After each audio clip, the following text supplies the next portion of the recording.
മോദിയുടെ ഗ്യാരണ്ടി കേരളത്തിൽ ചെലവാകില്ലെന്ന് കോൺഗ്രസും സിപിഐഎമ്മും. തൃശൂർ പോയിട്ട് ഒരു സീറ്റിൽ പോലും ജയിക്കാനാകില്ലെന്ന് ഇതിലും ഏകാഭിപ്രായമാണ്. സ്വർണ്ണക്കടത്ത് കേസിൽ പ്രഭവ കേന്ദ്രം അറിയാമെങ്കിൽ നടപടിയെടുക്കാത്തത് എന്തുകൊണ്ടാണെന്ന് ചോദിച്ച് കളം നിറയുന്നുണ്ട് രമേശ് ചെന്നിത്തല. പ്രതികളെ സംരക്ഷിക്കാൻ ബോധപൂർവം ശ്രമം നടത്തിയത് കേന്ദ്ര ഏജൻസികളെന്ന് എം വി ഗോവിന്ദൻ തിരിച്ചടിക്കുന്നു. തൃശൂരിൽ മോദി പ്രസംഗിച്ച വേദിയിലെ ചാണകവെള്ളം തളിക്കലെടുത്ത് വരേണ്യ കോൺഗ്രസിനെതിരെ ജാതിക്കാടിറക്കുന്നു ബി.ജെ.പി.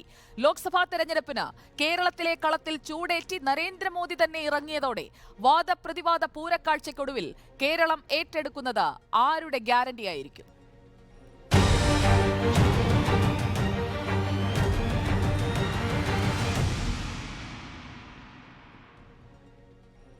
ഡിബേറ്റ് വിത്ത് സുജയിൽ ഇന്ന് അതിഥികളായി നമുക്കൊപ്പമുള്ളത് സിപിഐഎമ്മിനെ പ്രതിനിധീകരിച്ചുകൊണ്ട് ശ്രീ വി.പി. മുസ്തഫ, ബി.ജെ.പിയെ പ്രതിനിധീകരിച്ചുകൊണ്ട് ശ്രീ പി.ആർ. ശിവശങ്കർ, രാഷ്ട്രീയ നിരീക്ഷകൻ ശ്രീ എൻ. ശ്രീകുമാർ കോൺഗ്രസിന്റെ ഭാഗവും പറയും. ചർച്ചയിലേക്ക് അതിഥികൾ മൂവർക്കും സ്വാഗതം. ശ്രീ വി.പി. മുസ്തഫ, നരേന്ദ്രമോദി വന്ന് തൃശൂരിൽ ഒരു പ്രസംഗം നടത്തുന്നു. 41 മിനിറ്റ് നീണ്ട ആ പ്രസംഗത്തിലെ ഉള്ളടക്കം വെച്ചുകൊണ്ടുള്ള വാദപ്രതിവാദങ്ങൾ ഇന്ന് കേരളത്തിലുടനീളം വിവിധ രാഷ്ട്രീയ നേതാക്കളിൽ നിന്ന് നമ്മൾ കേൾക്കുകയാണ്. പ്രധാനമന്ത്രിയുടെ പ്രസംഗത്തിലെ സ്വർണ്ണക്കടത്തിനെ കുറിച്ചുള്ള പരാമർശം മുതൽ ഗ്യാരണ്ടി വരെ ചർച്ചയാവുകയാണ് പല തട്ടുകളിൽ. ലോക്സഭാ തെരഞ്ഞെടുപ്പിലേക്ക് പോകുമ്പോൾ നരേന്ദ്രമോദി മറ്റിടങ്ങളിൽ ഇറക്കിയ മോദിയുടെ ഗ്യാരണ്ടി കേരളത്തിൽ വിലപ്പോകുമോ? ശ്രീ വി.പി. മുസ്തഫ.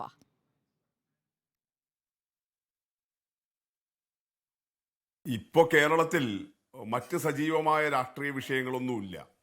ഇന്നലെ തീർച്ചയായിട്ടും കുറച്ച് ദിവസങ്ങൾ നവകേരള സദസ്സായിരുന്നു. ആ നവകേരള സദസ്സിനെ കുറിച്ചിട്ടാണ് കേരളം മുഴുവൻ വലിയ നിലയിൽ താല്പര്യത്തോടു കൂടി അനുകൂലമായും പ്രതികൂലമായും എല്ലാമുള്ള ചർച്ചകൾ നടന്നത്.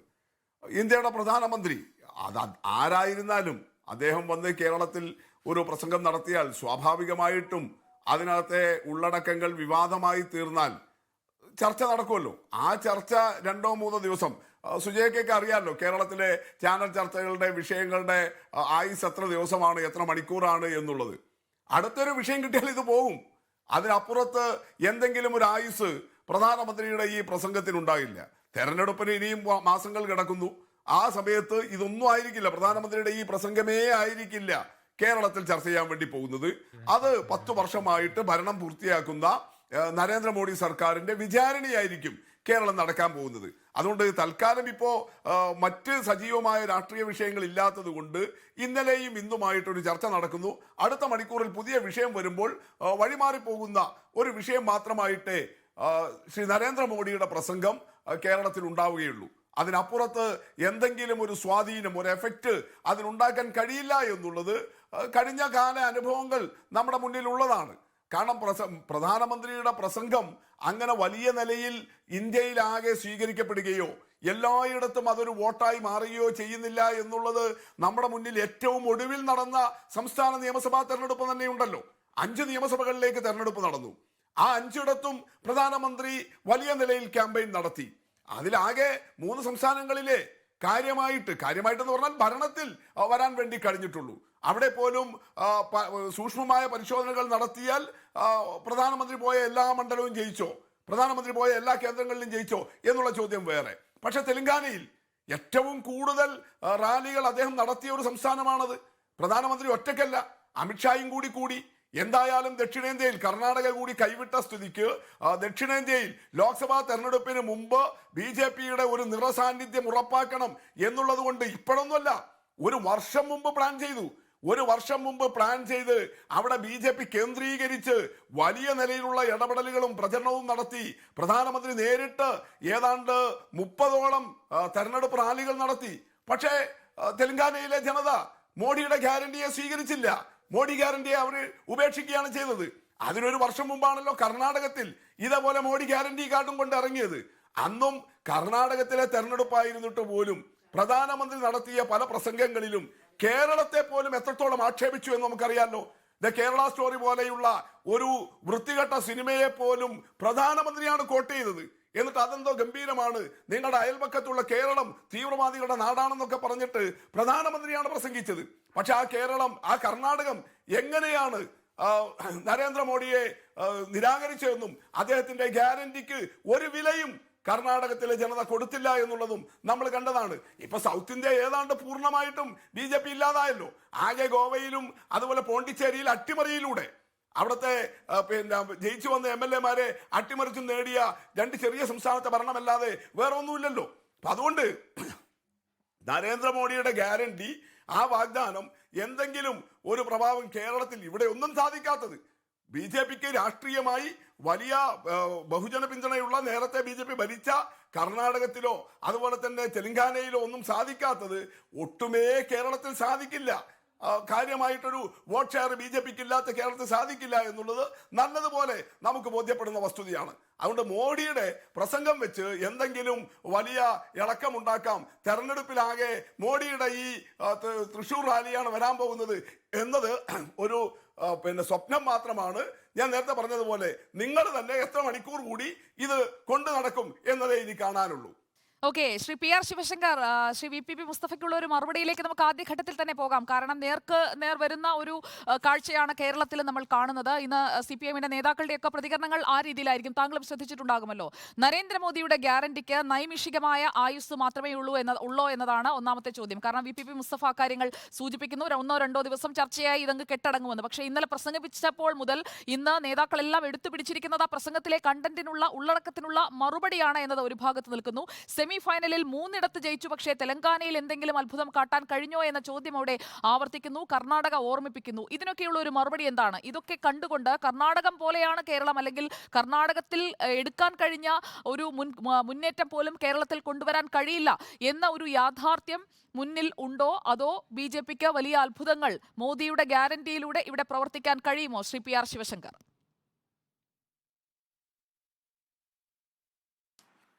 സുജിയ, ഒന്ന് നമ്മൾ മനസ്സിലാക്കേണ്ടത് നരേന്ദ്രമോദി എന്ന ഒരു വ്യക്തിയുടെ അല്ലെങ്കിൽ ഒരു രാജ്യത്തെ നേതാവിൻ്റെ വളർച്ചയാണ്.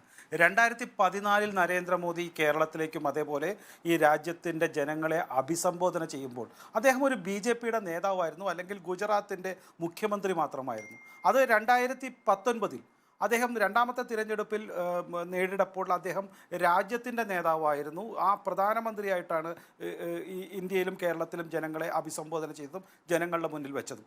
2023 ആയപ്പോൾ അദ്ദേഹം ലോകത്തിൻ്റെ മുഴുവൻ നേതാവായി, ലോകത്തിൻ്റെ മുഴുവൻ ആരാധ്യനായ, ലോകത്തിലെ മുഴുവൻ ഏറ്റവും കൂടുതൽ അറിയപ്പെടുന്ന നേതാവായി മാറിയിരിക്കുന്നു.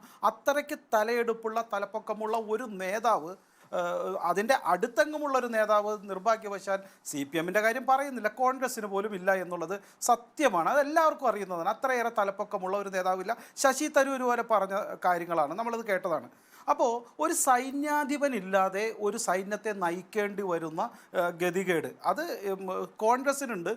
CPM-നാണെങ്കിൽ സൈന്യമേ ഇല്ല. പിന്നെ അവർ ദേ ഓൾവേസ് എന്താ പറയുക, they become a consultant to everyone. See, somebody doesn't have any work, he will become a consultant. The seed bull also like that. When they are tired, they will become the consultant. ഇതാണ് ഒരു രീതി, CPM-ൻ്റെ രീതി. അത് അവർക്കാവാട്ടോ. When somebody will become totally tired, they can become a consultant. അപ്പോൾ ഈ കോൺഗ്രസിൻ്റെയും CPM-ൻ്റെയും ഗതികേടെന്ന് വെച്ച് കഴിഞ്ഞാൽ അവർക്ക് മുന്നിലേക്ക് വെക്കുവാൻ ആശയമില്ല. ഇപ്പോൾ നോക്കൂ, നരേന്ദ്രമോദി ഇവിടെ വന്നിട്ട് പറഞ്ഞ എന്താ, അദ്ദേഹം വാഗ്ദാനങ്ങളല്ല നൽകിയത്. He given the guarantee. Guarantee എന്ന് വെച്ചാൽ എന്താണ്? നടപ്പിലാക്കിയ കാര്യങ്ങളെക്കുറിച്ച് മാത്രമേ അദ്ദേഹം പറഞ്ഞിട്ടുള്ളൂ. നടപ്പിലാക്കാൻ പോകുന്ന കാര്യങ്ങളെക്കുറിച്ച് അദ്ദേഹം പറഞ്ഞിട്ടില്ല. നടപ്പിലാക്കുമെന്ന് ഞങ്ങൾ പറഞ്ഞ കാര്യങ്ങൾ കൃത്യമായി ഞങ്ങൾ നടപ്പിലാക്കിയിട്ടുണ്ട്. ആ കാര്യങ്ങൾ പറഞ്ഞപ്പോൾ തന്നെ ഇത്രയേറെ വിഷമം എന്താണ്, തല്ലാനായിട്ട് വടിവെട്ടാൻ പോയിട്ടേ ഉള്ളൂ, അപ്പോഴത്തേക്ക് ഇവിടെ കരച്ചിൽ തുടങ്ങി. ഞങ്ങൾ നടപ്പിലാക്കിയ കാര്യങ്ങൾ പറഞ്ഞു. 1 രൂപയ്ക്ക് സാനിറ്ററി നാപ്കിൻ ഞങ്ങൾ കൊടുത്തില്ലേ? 30 കോടിയിലേറെ വനിതകൾക്ക് മുദ്രാ ലോൺ കൊടുത്തില്ലേ?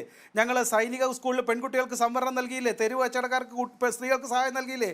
7 ലക്ഷം വനിതകൾക്ക് ബാങ്ക് അക്കൗണ്ട് കേരളത്തിൽ നൽകിയില്ലേ? ഉജ്ജ്വല യോജന നൽകിയില്ലേ? ഇതെല്ലാം പറഞ്ഞപ്പോൾ തന്നെ ഇവരാകെ വിഷമിച്ചു കഴിഞ്ഞു. കാരണം നടപ്പിലാക്കിയ കാര്യങ്ങൾ, പിന്നെ വലിയ വലിയ കാര്യങ്ങൾ ഞങ്ങൾ നടപ്പിലാക്കിയത് ബാക്കി എല്ലാവർക്കും അറിയാവുന്ന രാജ്യം മുഴുവൻ നടപ്പാക്കിയ ശിവശങ്കർ വിഷയത്തിലേക്ക് വരൂ. അതായത് രാജ്യം മുഴുവൻ നടപ്പാക്കിയ പദ്ധതികളെ കുറിച്ച് കേരളത്തിൽ വന്ന് പറയുമ്പോൾ കേരളത്തിൽ ആ ഗ്യാരണ്ടി കേട്ട് BJPക്ക് വോട്ട് ചെയ്യും എന്ന ഒരു ഗ്യാരണ്ടി, ആ ഒരു തീരുമാനം കേരളത്തിലെ ജനങ്ങൾ എടുക്കുമോ എന്നതാണ് ഇവിടുത്തെ ചോദ്യം. അതിന് ഈ ഒരു പ്രസംഗം മതിയോ? നരേന്ദ്രമോദിയുടെ ഗ്യാരണ്ടി മതിയോ? സുജിയ, നമുക്ക് കണക്കുകൾ അറിയാമല്ലോ.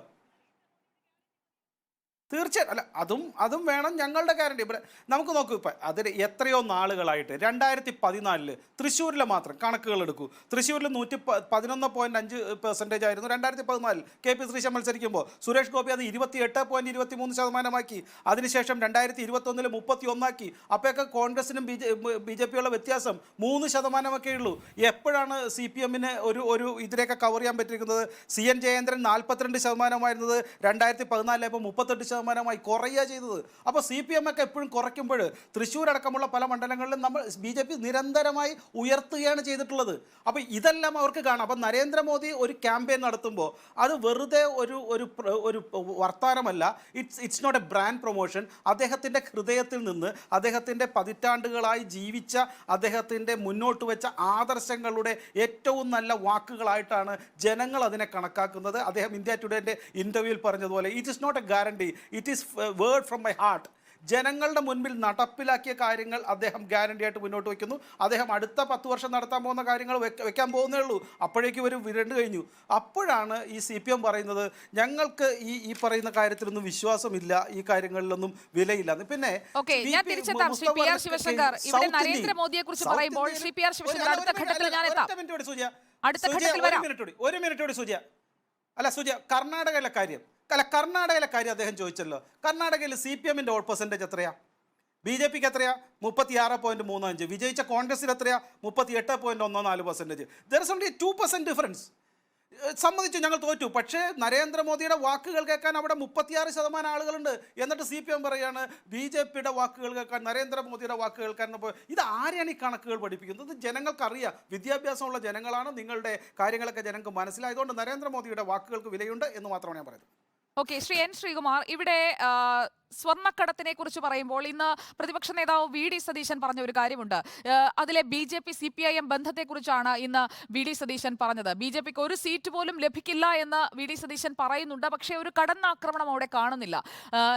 ഇന്ത്യ സഖ്യത്തിന്റെ ഭാഗമായി നിൽക്കുമ്പോൾ അതിൽ സുപ്രധാനമായ റോൾ വഹിക്കുമ്പോൾ ഈ രീതിയിലായിരുന്നോ പ്രധാനമന്ത്രിയുടെ വാക്കുകളെ തിരിച്ച് പറയേണ്ടത്? ഇന്ന് CPIMന്റെ നേതാക്കൾ, മന്ത്രിമാർ അവരൊക്കെ കാണിച്ച ഒരു ആർജവം കോൺഗ്രസിന്റെ ഭാഗത്തു നിന്ന് തുറന്നെതിർക്കുന്നതിൽ കാണുന്നില്ല. കാരണം ഇന്ന് K മുരളീധരൻ മാത്രമാണ് സ്ട്രോങ് ആയി പറഞ്ഞത് മോദി ഗ്യാരണ്ടി കേരളത്തിൽ ചെലവാകില്ല എന്ന്. പക്ഷേ CPIMന്റെ കാര്യം നോക്കൂ, അവർ ഒന്നിച്ച് അണിചേർന്നിറങ്ങുകയാണ് നരേന്ദ്രമോദിക്കെതിരെ, BJPക്കെതിരെ. അവിടെ കോൺഗ്രസിൽ എന്താണ് സംഭവിക്കുന്നത്? BJP CPIM ബന്ധമെന്ന് പറഞ്ഞുകൊണ്ടിരുന്ന ശരിയാകുമോ കാര്യങ്ങൾ? ഗ്യാരണ്ടി കൊടുക്കണ്ടേ ജനങ്ങൾക്ക്? ബദലാണ് ഞങ്ങളെന്ന്.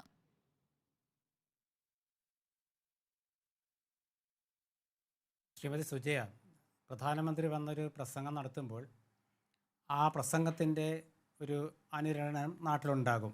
അത് ഏത് പ്രധാനമന്ത്രിമാർ വന്നാലും സംഭവിക്കും. അപ്പോൾ ഇന്ന് പത്രലേഖകർ വിവിധ രാഷ്ട്രീയ നേതാക്കളോട് ചോദിച്ചപ്പോൾ പ്രധാനമന്ത്രി പറഞ്ഞൊരു കാര്യം, സ്വർണ്ണക്കടത്തിൻ്റെ പ്രഭവ ഓഫീസ് മുഖ്യമന്ത്രിയുടെ ഓഫീസാണ് എന്ന് പറയുമ്പോൾ അതാണൊരു ചർച്ചാ വിഷയമായത്. അതുകൊണ്ട് CPM നേതാക്കൾക്ക് ആഞ്ഞടിച്ചേ പറ്റുള്ളൂ. നേരെ മറിച്ച് UDFന് രണ്ടുപേരെ ഒന്നിച്ച് നേരിടണം. കാരണം രണ്ടു കൂട്ടരും കോൺഗ്രസ് മുക്ത കേരളം, ഞാൻ കേരളത്തെക്കുറിച്ച് മാത്രമാണ് പറഞ്ഞത്, കേരളമാണ് ആഗ്രഹിക്കുന്നത്.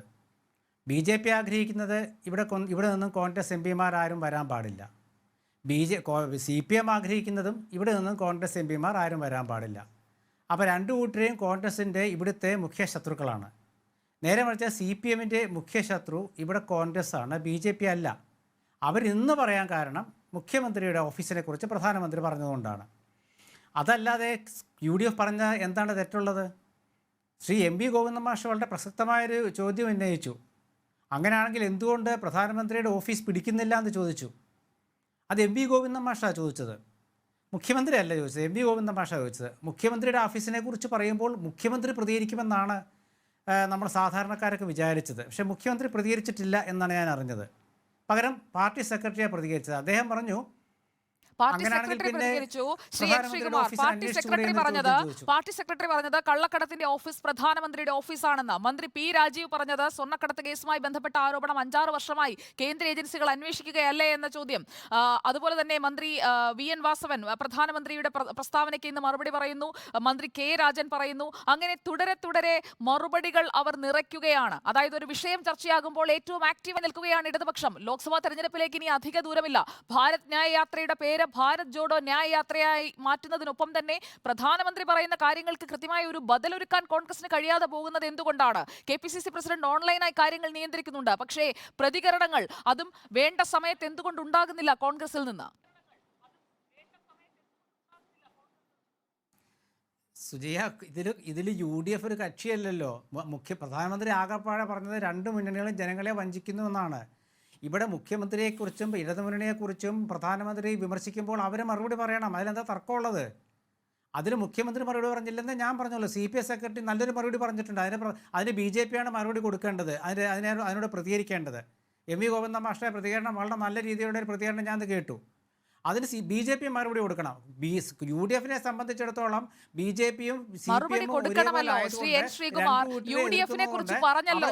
അതിന് MV ഗോവിന്ദൻ മാസ്റ്ററാണ് മറുപടി കൊടുക്കേണ്ടതെങ്കിൽ പിന്നെ UDF എന്ന സംവിധാനം എന്തിനാണ്? കേരളം UDF-നെ കൊണ്ടും LDF-നെ കൊണ്ടും മടുത്തു, BJP-യെ പ്രതീക്ഷയോടെ ഉറ്റുനോക്കുന്നു. അങ്ങനെയാണ് നരേന്ദ്രമോദി പറഞ്ഞത്. അതിന് ഇടതുപക്ഷം CPIM മാത്രം മറുപടി പറഞ്ഞാൽ മതിയെന്നാണോ? അതാണോ രാഷ്ട്രീയ ശരി? അപ്പോൾ കോൺഗ്രസും UDF-ഉം ഒക്കെ കേരളത്തിലെ വോട്ടർമാർക്ക് കൊടുക്കുന്ന ഗ്യാരണ്ടി എന്താണ്? പോരാടാൻ പോലും ത്രാണിയില്ലാതെ പിന്തിരിഞ്ഞോടുന്നുവെന്നാണോ? ശ്രീമതി സുജയ വെറുതെ ആവേശം കൊള്ളണ്ട. അതായത് പ്രധാനമന്ത്രിയുടെ പ്രസംഗത്തെ പ്രതികരിക്കുന്നതിലല്ലല്ലോ നമ്മുടെ രാഷ്ട്രീയം നിൽക്കുന്നത്. പ്രധാനമന്ത്രി നടത്തിയൊരു പ്രസംഗത്തെക്കുറിച്ച് BD സതീശനും K മുരളീധരനും രമേശ് ചെന്നിത്തലയൊക്കെ ഭംഗിയെ പ്രതികരിച്ചു. എന്താണ്? കേരളത്തിൽ BJP ഒന്നുമല്ല എന്ന് വെച്ചാൽ അതിലെല്ലാം കഴിഞ്ഞു, അതിലെല്ലാം അവസാനിച്ചു. പിന്നെ VD സതീശനെ കുറിച്ചോ അല്ലെങ്കിൽ പ്രതിപക്ഷ നേതാവിനെ കുറിച്ചോ KPCCയെ കുറിച്ചോ അല്ല പ്രധാനമന്ത്രി പറഞ്ഞത്. വളരെ ഗുരുതരമായൊരു ആരോപണമാണ് പ്രധാനമന്ത്രി മുഖ്യമന്ത്രിയുടെ ഓഫീസിനെതിരെ ഉന്നയിച്ചത്. അതിന് മറുപടി പറയേണ്ടത് ഇടതുപക്ഷ മുന്നണിയുടെ മുഖ്യമന്ത്രിയും ഗവൺമെൻറ്റും CPM സെക്രട്ടറിയുമാണ്. അതിൽ CPM സെക്രട്ടറി പറഞ്ഞൊരു കാര്യം, എങ്കിൽ പിന്നെ പ്രധാനമന്ത്രി എന്തുകൊണ്ട് അന്വേഷിക്കുന്നില്ല? അവരുടെ ഏജൻസികളുണ്ടല്ലോ. അവിടെയാണ് കോൺഗ്രസ് പറയുന്നത്. എന്താണ് പറയുന്നത് കോൺഗ്രസ്? ഈ അഡ്ജസ്റ്റ്മെൻറ്റ് ഞങ്ങൾ കുറേ കാലമേ പറയുകയാണ്. അതുകൊണ്ട് അങ്ങോട്ടും ഇങ്ങോട്ടും പ്രസ്താവനയിലല്ല അവർ വീര്യം കാണിക്കേണ്ടത്, പ്രവർത്തിച്ചാണ് കാണിക്കേണ്ടത്. എന്താണ് പ്രവർത്തിച്ച് കാണിക്കേണ്ടത്? പ്രധാനമന്ത്രി പറഞ്ഞത് ശരിയാണെങ്കിൽ ആ ഏജൻസികൾ അന്വേഷിക്കണം, അതാണ് വേണ്ടത്. അല്ലാണ്ട് മോദി പ്രസംഗിച്ചതിനെതിരെ ആഞ്ഞടിക്കുന്നതിലല്ല കാര്യം. വളരെ സുവ്യക്തമായ UDF-ന്റെ അഭിപ്രായം എന്ന് പറഞ്ഞു. BJP-യും CPM-ഉം തമ്മിൽ നടത്തുന്ന ഈ ഒരു അഡ്ജസ്റ്റ്മെൻറ്റ്, അത് അവർ കാര്യങ്ങളും പറഞ്ഞു. സ്വർണ്ണക്കള്ളക്കടത്ത് പറഞ്ഞു, കുഴൽപ്പണ കേസ് പറഞ്ഞു, എല്ലാവരും പറയുന്നുണ്ട്. ഇതൊക്കെ എത്ര കാലമായിട്ട് കാണുന്നതാ. അവസാനം കരുവന്നൂരും പറഞ്ഞു. ഒന്നിനും തീരുമാനമാകുന്നില്ല, എല്ലാ അന്വേഷണമേ ഉള്ളൂ, പരസ്പര ആരോപണം. ഇതൊരു കളിയാണ്. ഇക്കാര്യത്തെക്കുറിച്ച് UDF വ്യക്തമായി പറഞ്ഞിട്ടുണ്ട്. പ്രധാനമന്ത്രി ഒരു പ്രസംഗം നടത്തിയാൽ ആ പ്രസംഗത്തിൽ ആരെക്കുറിച്ചാണോ പ്രധാനമന്ത്രി പറഞ്ഞത് അവരാണ് അതിന് മറുപടി പറയേണ്ടത്. അതിന് മറുപടി പറയുമ്പോൾ UDF എന്താണ്, അതിൽ UDF-ന്റെ പങ്കെന്താണ്? രണ്ടു കൂട്ടരെ UDF-നെ എതിർക്കണം. കാരണം രണ്ടു കൂട്ടരും ആഗ്രഹിക്കുന്നത് ഇവിടെ കോൺഗ്രസ് തോൽക്കണമെന്നാണ്. അപ്പോൾ ഒരു കൂട്ടരെ പിന്തുണച്ച് സംസാരിക്കാൻ പറ്റില്ല. അപ്പോൾ പ്രധാനമന്ത്രിയുടെ പ്രസംഗത്തിൻ്റെ ആ ഒരു അവ്യക്തതയും അതിലത്തെ ഒരു കാപട്യവും CPM-കാരുടെ പ്രതികരണത്തിലെ കാപട്യവും തുറന്നു കാണിക്കുക എന്നുള്ളതാണ് UDF-ന്റെ നയം. അതൊരു ഭംഗിയായി നിർവഹിച്ചിട്ടുണ്ട്. അത് വരുന്ന ദിവസത്തിൽ കാണാം. അതിൽ നേരത്തെ ശ്രീ VPP മുസ്തഫ പറഞ്ഞതുപോലെ പ്രധാനമന്ത്രിയുടെ പ്രസംഗം ചർച്ച ചെയ്യേണ്ട കാലം എന്ന് പറയുന്നത് അതൊക്കെ ഇപ്പോൾ 2 ദിവസം കൊണ്ട് കഴിയും. കാരണം 3-4 മാസം കൊണ്ടൊരു തെരഞ്ഞെടുപ്പിന്, അപ്പോഴേക്കും കാലമൊക്കെ മാറും. പിന്നെ അതുകൊണ്ട് ഇവിടെ കർണാടകത്തെക്കുറിച്ചൊക്കെ മുസ്തഫ പറഞ്ഞുകൊണ്ട് ഞാൻ ഇതിനെക്കുറിച്ച് കൂടുതൽ പറയുന്നില്ല. അതൊക്കെ ജനം കണ്ടുകൊണ്ടിരുന്ന കാര്യമാണ്. ഒരു പ്രസംഗമല്ല കേരളത്തിലെ വോട്ടർമാരെ നിയന്ത്രിക്കുന്നതെന്ന് ചിന്തിപ്പിക്കുന്നതെന്ന് മനസ്സിലാക്കുക. കാരണം BJP-യുടെ 6-7 ജില്ലകളിലെ സ്ത്രീകളെ പങ്കെടുപ്പിച്ചുകൊണ്ട് ഒരു യോഗം നടത്തുമ്പോൾ ആ സ്ത്രീകളും ആ വേദിയിൽ വന്നവരൊന്നും അല്ല ഇവിടുത്തെ വോട്ടർമാർ. ഇവിടുത്തെ വോട്ടർമാർ ഇവിടെ ഉള്ളവരാണ്. ആ ഇവിടെ ഉള്ളവരിൽ എത്ര ശതമാനം ഇന്നലെ വന്നു എന്നുള്ളതൊക്കെ നമുക്ക് പരിശോധിച്ചാൽ അറിയാം. അതൊക്കെയാണ് കോൺഗ്രസ് കാണുന്നത്. അല്ലാണ്ട് ഒരു പ്രസംഗത്തെ ചൊല്ലി വെറുതെ നമ്മൾ വാചകം അടിച്ചിട്ട് കാര്യമില്ലല്ലോ. കാര്യങ്ങൾ വ്യക്തമായിട്ട് കോൺഗ്രസിനറിയാം. ഇവിടെ ആരാ ജയിക്കുക എന്നറിയാം, ആ പ്രസംഗം കൊണ്ട് ഗുണമില്ലെന്നറിയാം, എത്ര പേര് പങ്കെടുത്തതിൽ എത്ര പേര് തൃശ്ശൂർക്കാരുണ്ടെന്നറിയാം. ഇതുപോലെ ഒരുപാട് കാര്യങ്ങളുണ്ട്. ഇതൊരു ഷോ അല്ലേ? നിങ്ങൾ പറഞ്ഞ മോഡി ഷോ. എന്താ ഷോ എന്ന് വെച്ചാൽ എന്താ? ഒരു ഷോ ആണ്. ആ ഷോ എങ്ങ് അവസാനിക്കും. പക്ഷേ യാഥാർത്ഥ്യം വേറെയാണെന്ന് UDF വളരെ വ്യക്തമാക്കിയിട്ട് മനസ്സിലാക്കി കൊടുത്തിട്ടുണ്ട്. ഓക്കെ, ശ്രീ VPP മുസ്തഫ, പ്രസ്താവനയിലെ വീര്യം CPIM-ന് സർക്കാരിന് പ്രവൃത്തിയിലില്ല എന്ന ഗുരുതരമായ ആരോപണമാണ് ശ്രീ N ശ്രീകുമാർ ഇവിടെ ഉന്നയിച്ചിരിക്കുന്നത്. പ്രസംഗം കൊണ്ടൊന്നും കാര്യമില്ല, പ്രസംഗമല്ല അല്ലെങ്കിൽ അതിനുള്ള മറുപടിയല്ല ചിന്തിപ്പിക്കുന്നതെന്ന് അദ്ദേഹം പറയുന്നുണ്ട്. ഇക്കാര്യത്തിൽ CPIM-ന് കൃത്യമായ ഒരു നിലപാടില്ലേ? കാരണം ഇന്ന് കൃത്യമായി പ്രതികരിച്ചു പോകുന്നുണ്ട്, പക്ഷേ അഡ്ജസ്റ്റ്മെന്റ് ഉണ്ടോ അതിൽ?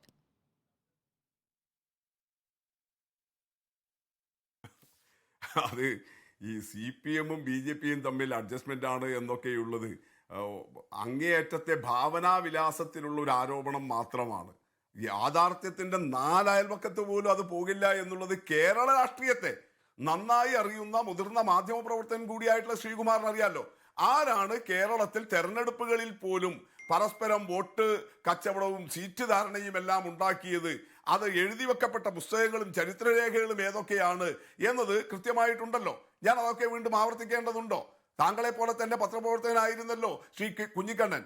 BJPയുടെ നേതാവും കൂടിയായിരുന്നു, സ്റ്റേറ്റ് കമ്മിറ്റി മെമ്പറായിരുന്നു, ജന്മഭൂമിയുടെ വലിയ മുതിർന്ന പത്രപ്രവർത്തകനായിരുന്നു അദ്ദേഹം. ശ്രീ KG മാരാർജിയുടെ ജീവചരിത്രം എഴുതിയിട്ടുണ്ടല്ലോ. അതൊന്നും എടുത്ത് വായിക്കാത്തതല്ല, താങ്കൾ വായിച്ചതാണ്, താങ്കൾക്കറിയാം. അതിൽ കൃത്യമായി പറഞ്ഞിട്ടുണ്ടല്ലോ പാളിപ്പോയ പരീക്ഷണം എന്ന തലക്കെട്ടിലുള്ള കൃത്യമായ വിവരണം. അത് പ്രസിദ്ധീകരിച്ചതാകട്ടെ BJPയുടെ മലയാളത്തിലെ പ്രസിദ്ധീകരണ വിഭാഗമായ കുരുക്ഷേത്ര പബ്ലിക്കേഷൻസും ആണ്. അതുകൊണ്ട് അത് നോക്കിയാൽ, മാരാർജിയുടെ ജീവചരിത്രത്തിലെ ആ സംഗതികൾ നോക്കിയാൽ, പിന്നെ പഴയ ബേപ്പൂരും അതുപോലെ വടകരയും എല്ലാം നമ്മുടെ മുന്നിൽ നിൽക്കുകയാണല്ലോ.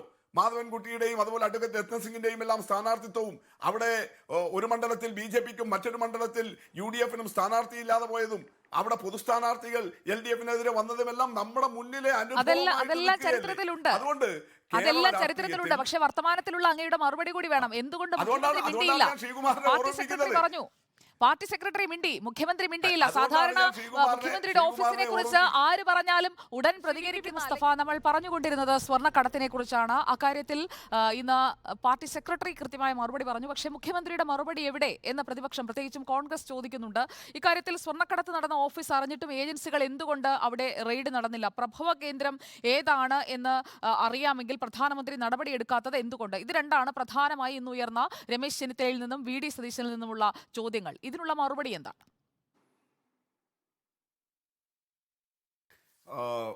ഇൻട്രോയിൽ പ്രധാനമന്ത്രി എന്നുള്ളത് കൊണ്ടാണല്ലോ അദ്ദേഹത്തിന്റെ പ്രസംഗം വല്ലാതെ ഇളക്കമുണ്ടാക്കുമോ എന്ന് താങ്കൾ ഉന്നയിച്ചത്. പക്ഷേ ഒരു പ്രധാനമന്ത്രിയുടെ പദവിയിലിരിക്കുന്നയാൾ എത്ര അവാസ്തവമായിട്ടുള്ള, ഒരു യുക്തിയുമില്ലാത്ത രാഷ്ട്രീയ ആരോപണമാണ് ഉന്നയിക്കുന്നത് എന്നുള്ളതല്ലേ ഈ സ്വർണ്ണക്കടത്ത് കേസിന്റെ പ്രശ്നം അദ്ദേഹം ഉന്നയിച്ചതിലൂടെ വ്യക്തമാകുന്നത്. എത്ര നിലവാരം കുറഞ്ഞ രാഷ്ട്രീയ ആരോപണമാണ് പ്രധാനമന്ത്രിയെ പോലെ ഒരാൾ ഉന്നയിക്കുന്നത്. അദ്ദേഹം മുഖ്യമന്ത്രിയുടെ ഓഫീസ് എന്ന് പറഞ്ഞിട്ടേ ഇല്ല. അദ്ദേഹം പറഞ്ഞത് എന്താ? സ്വർണ്ണക്കള്ളക്കടത്ത് നടത്തിയ ഓഫീസ് ഏതാണെന്ന് എല്ലാവർക്കും അറിയാമെന്നാണ്. മുഖ്യമന്ത്രിയുടെ ഓഫീസാണെന്ന് പറഞ്ഞിട്ടില്ല. അപ്പൊ എല്ലാവർക്കും അറിയാമെങ്കിൽ സ്വാഭാവികമായിട്ടും രാജ്യത്തെ ഏറ്റവും പരമോന്നത കസേരയിലിരിക്കുന്ന പ്രധാനമന്ത്രിക്ക് അറിയാമല്ലോ. അങ്ങനെയാണെങ്കിൽ ന്യായമല്ലേ ചോദ്യം? എന്തേ പ്രധാനമന്ത്രി നടപടിയെടുക്കാത്തത്? അവിടെയാണ് പ്രശ്നം. പ്രധാനമന്ത്രിക്കറിയാം തൽക്കാലം 4 ആശങ്കയുണ്ടാക്കാൻ വേണ്ടി, രാഷ്ട്രീയമായ കാലുഷ്യമുണ്ടാക്കാൻ വേണ്ടിയിട്ട് മുഖ്യമന്ത്രിയുടെ ഓഫീസാണെന്ന് ധ്വനിപ്പിക്കുന്ന വിധത്തിൽ അദ്ദേഹം അങ്ങനെ മുഖ്യമന്ത്രിയുടെ ഓഫീസിനെ കുറിച്ച് പറയാതെ അങ്ങനെ ഒരു പ്രതീതി നിലനിർത്താൻ കഴിയുന്ന വിധത്തിൽ അദ്ദേഹം പ്രയോഗിച്ചു. പക്ഷേ പ്രധാനമന്ത്രിക്കറിയാൻ കാരണം എന്താ? ഏത് ഓഫീസിലൂടെയാ സുജയ ഈ സ്വർണ്ണക്കള്ളക്കടത്ത് നടന്നത്? അത് UAEയുടെ തിരുവനന്തപുരത്തുള്ള കോൺസുലേറ്റ് ഓഫീസിലൂടെയാണ്. UAE കോൺസുലേറ്റിന്റെ ഓഫീസ് ആരുടെ നിയന്ത്രണത്തിന് കീഴില? വിദേശകാര്യ വകുപ്പിന് കീഴിലാണ്. അതിന്റെ ആകെ നിയന്ത്രണം ആർക്കാണ്? പ്രധാനമന്ത്രിയുടെ ഓഫീസിനാണ്. അപ്പൊ UAE കോൺസുലേറ്റ് ഓഫീസിലൂടെ നടന്ന നയതന്ത്ര ബാഗേജിന്റെ മറവിൽ നടന്ന സ്വർണ്ണ തട്ടിപ്പ് ആ ഓഫീസാണ്. ആ ഓഫീസിനെ വെച്ച് അന്വേഷിച്ചാൽ അത് വിദേശകാര്യ മന്ത്രാലയത്തിലേക്ക് പോകും. കേരളത്തിൽ നിന്നുള്ള വിദേശകാര്യ സഹമന്ത്രി ഉൾപ്പെടെ സംശയത്തിന്റെ നിഴലിൽ വരും. സുജയ പഴയ ബാക്ക് ഫയൽ എടുത്തോ? ശ്രീ V മുരളീധരന്റെ സ്റ്റേറ്റ്മെന്റ് ഇപ്പോഴും കിടക്കുന്നുണ്ട് അവിടെ. നയതന്ത്ര ബാഗേജിലൂടെയല്ല സ്വർണ്ണക്കടത്ത് നടന്നത്. അദ്ദേഹം നടത്തിയ പ്രസ്താവനയാണ്, ശ്രീ V മുരളീധരൻ നടത്തിയ പ്രസ്താവനയാണ്. നയതന്ത്ര ബാഗേജിലൂടെയല്ല സ്വർണ്ണക്കടത്ത് നടന്നത് എന്ന്. എങ്ങനെയാണ് ഒരു അന്വേഷണ ഏജൻസിയുടെയും ഭാഗമാകാത്ത V മുരളീധരന് ഇന്ന് വരെ ഒരു അന്വേഷണ ഏജൻസിയും ഒരിടത്തും വ്യക്തമാക്കാത്ത ഒരു കാര്യം അന്നേ ദിവസങ്ങളിൽ തന്നെ, ആ അന്വേഷണം നടക്കുന്ന ഘട്ടത്തിൽ തന്നെ ശ്രീ മുരളീധരന് പറയാൻ വേണ്ടി കഴിഞ്ഞത്? അപ്പൊ സ്വാഭാവികമായിട്ടും പ്രധാനമന്ത്രിക്കറിയാം അത് നടന്ന ഓഫീസ് ഏതാണെന്ന്. ആ കാര്യമാണ് ഇന്ന് CPIMന്റെ സംസ്ഥാന സെക്രട്ടറി സഖാവ് ഗോവിന്ദ മാഷ് വ്യക്തമാക്കിയത്. അതുകൊണ്ട് പുറത്ത് നേരത്തെ നടന്ന ആസൂത്രിതമായ കള്ളക്കഥയുണ്ട്. ആ കള്ളക്കഥ എന്തായിരുന്നു? തുടക്കം എങ്ങനെയായിരുന്നു? ഈ സ്വർണം കടത്തിയ ബാഗേജ്, നയതന്ത്ര ബാഗേജ് വിട്ടുകൊടുക്കാൻ മുഖ്യമന്ത്രിയുടെ ഓഫീസിൽ നിന്ന് ഫോൺ വിളി പോയിരുന്നു. അതിലൂടെയാണല്ലോ മുഖ്യമന്ത്രിയുടെ ഓഫീസിലേക്ക് ബന്ധപ്പെടുത്താൻ വേണ്ടി ശ്രമിച്ചത്. 2020 സെപ്റ്റംബറിൽ അന്വേഷണം തുടങ്ങി. 2020 സെപ്റ്റംബറിൽ മുസ്തഫ ശ്രമിക്കുക മാത്രമല്ലല്ലോ, മുൻ പ്രിൻസിപ്പൽ സെക്രട്ടറി M ശിവശങ്കറിന്റെ പങ്കാളിത്തം, അദ്ദേഹത്തിന്റെ ജയിൽവാസം, അതെല്ലാം നമ്മുടെ മുന്നിലുള്ള യാഥാർത്ഥ്യങ്ങളല്ലേ? 2020 സെപ്റ്റംബറിൽ സുജയ ഈ അന്വേഷണം തുടങ്ങി. അന്ന് തുടങ്ങിയിട്ട് ഈ പറഞ്ഞ പ്രചരണം നടത്തി, ആസൂത്രിതമായിട്ടുള്ള പ്രചരണം വന്നു. എന്നിട്ട് എന്തേ അത് 3 വർഷത്തിലേറെ 3.25 വർഷമായല്ലോ അന്വേഷണം, 3.25 വർഷമായി. ഇതിനകം ഇഡിയും കസ്റ്റംസും എല്ലാം ഒരു തവണയുള്ള കുറ്റപത്രം സമർപ്പിച്ചു കഴിഞ്ഞു. കുറ്റവാളികളുടെ പേരുൾപ്പെടെ ഉൾപ്പെടുത്തിയിട്ടുള്ള ചാർജ് ഷീറ്റ്. അങ്ങനെയാണല്ലോ താങ്കൾ ഇപ്പൊ സൂചിപ്പിച്ച ശിവശങ്കർ ജയിലിൽ പോകേണ്ടി വന്നത്. അങ്ങനെയെല്ലാം പ്രതികളുടെ ഭാഗം കൂടി കേട്ടതിനു ശേഷമുള്ള അഡ്ജുഡിക്കേഷൻ ഉത്തരവ് കമ്മീഷണർ രാജേന്ദ്രകുമാറിന്റെ അഡ്ജുഡിക്കേഷൻ ഉത്തരവിന്റെ ഭാഗമാണ് ഞാൻ പറഞ്ഞത്. അതായത് തിരുവനന്തപുരം കാർഗോ കോംപ്ലക്സിൽ നിന്ന് പിടികൂടിയ 30.24 കിലോഗ്രാം സ്വർണം, അതിനു മുൻപ് ഇതേ ചാനലിലൂടെ കൊണ്ടുപോയ 136.82 കിലോഗ്രാം അടക്കം 61.32 ലക്ഷം രൂപ വില വരുന്ന 167 കിലോ സ്വർണം. അതിൽ ആ കടത്തിൽ സ്വപ്നയുടെ പങ്കാളിയായിരുന്നു ശിവശങ്കർ എന്നാണ് ഈ അഡ്ജുഡിക്കേഷൻ റിപ്പോർട്ടിൽ പറയുന്നത്. ഞാൻ വി മുരളീധരനെയോ അല്ലെങ്കിൽ ബിജെപിയുടെ ഏതെങ്കിലും ഒരു നേതാവിനെയോ അല്ല കോട്ട് ചെയ്യുന്നത്, ഈ അഡ്ജുഡിക്കേഷൻ റിപ്പോർട്ടാണ്. താങ്കൾക്ക് അതിനെ ഖണ്ഡിക്കാം. താങ്കള് ഈ സ്വപ്ന സുരേഷിന്റെ കൊഫെ പാസ കേസിൽ ഹൈക്കോടതി ജഡ്ജി ജയശങ്കർ നമ്പ്യാരുടെ വിജയം ഓർമ്മിക്കുമല്ലോ. അതിനെന്താ സുജയ ചോദിച്ചത്? അതിന് ചോദിച്ചത് എവിടെ തെളിവ്? ആരോപണങ്ങളും മൊഴികളും അല്ലാതെ. താങ്കൾ ഇപ്പൊ പറഞ്ഞ അഡ്ജുഡിക്കേഷൻ റിപ്പോർട്ടിലുള്ളത് ആരോപണങ്ങളും മൊഴികളുമാണ്. ഹൈക്കോടതി ജഡ്ജി ഞങ്ങളാരും കൊടുത്ത കേസിലല്ല, ശിവശങ്കർ കൊടുത്ത കേസിൽ പോലുമല്ല, സ്വപ്ന സുരേഷിന്റെ കൊഫ പേസ കേസിലാണ് ജയശങ്കർ നമ്പ്യാർ ഹൈക്കോടതി ജഡ്ജി ചോദിച്ചത് എവിടെ തെളിവ് എന്ന്. അന്ന് കസ്റ്റംസിനോടും ഇഡിയോടും എല്ലാം മാറി മാറി ചോദിച്ചത് 3 വർഷം 3.25 വർഷമായിട്ട് കൊടുക്കാൻ വേണ്ടി കഴിഞ്ഞോ? അപ്പൊ ഒരു പുകമറ സൃഷ്ടിക്കുന്നതല്ലേ ഉള്ളൂ. ഇങ്ങനെ ഒരു പുകമറ സൃഷ്ടിച്ചിട്ട് മുഖ്യമന്ത്രിയുടെ ഓഫീസ് എന്തോ വല്ലാതെ ചെയ്തിട്ടുണ്ട്. അങ്ങനെയാണെങ്കിൽ ന്യായമല്ലേ ചോദ്യം? എന്തെങ്കിലും തെളിവിന്റെ കണികയുണ്ടെങ്കിൽ നിങ്ങളുടെ കേന്ദ്ര അന്വേഷണ ഏജൻസികൾ നിങ്ങൾക്കെതിരായിട്ട് വരുന്ന ഇന്ത്യ മുന്നണിയുടെ സൗത്ത് ഇന്ത്യയിലെ പ്രബലമായ ഒരു മുഖമായ ശ്രീ പിണറായി വിജയനെ വെറുതെ വിടുമോ? നിങ്ങൾ ഡൽഹി മുഖ്യമന്ത്രിയെ വെറുതെ വിടുന്നില്ലല്ലോ. അവിടെയാണ് ആ ചോദ്യം. അവിടെ ഞാൻ താങ്കളോട് പൂർണ്ണമായി യോജിക്കുന്നു. ആ ചോദ്യം അവിടെ നിൽക്കുകയാണ്. കേരളം ചർച്ച ചെയ്യുന്ന ഒരു ചോദ്യമാണ്. ഇതിനിടയിൽ അഡ്ജസ്റ്റ്മെന്റ് നടന്നിട്ടുണ്ടോ എന്ന കോൺഗ്രസിന്റെ ചോദ്യവും അവിടേക്കാണ് എത്തി നിൽക്കുന്നത്. ശ്രീ PR ശിവശങ്കർ, എന്തുകൊണ്ട് പ്രഭവ കേന്ദ്രം അറിയാമെങ്കിൽ അവിടേക്ക് അന്വേഷണം എത്തി യഥാർത്ഥത്തിൽ ആരാണോ ആസൂത്രകൻ അയാളെ പിടിക്കാത്തത് എന്തുകൊണ്ടാണ്? എവിടെയാണ് നിങ്ങൾ ഈ ഒളിച്ചു കളിക്കുന്നത്?